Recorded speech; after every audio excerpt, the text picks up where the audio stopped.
Bucağın xarici bucağı onun özündən qonşu olmayan daxili bucaqların birindən 45, digərinə 36 dərəcə böyükdür. Bu üç bucağın ən böyük daxili bucağını tapın.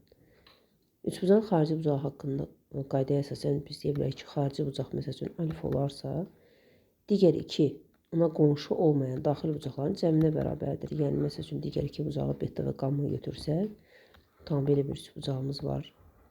Məsəl üçün bu üçbucağın xarici bucağının biri deməli alfadır. Daxili bucaqları isə məsəl üçün biri beta, biri qamma olarsa.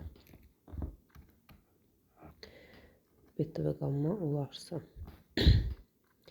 Alfanın beta ilə fərqi qammanın, alfanın qamma ilə fərqi isə betanı verməlidir.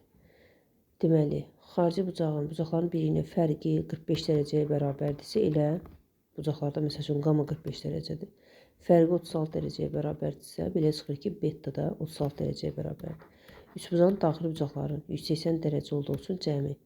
Biz buradan 2 dənə daxili bucağı çıxsaq, yəni 45 dərəcə, üstə gələ 36 dərəcəni. Yəni 180 çıxılsın 81 dərəcə, cavab olacaq 99 dərəcə. Deməli, üçbucağın ən böyük daxili bucağı 99 dərəcədir.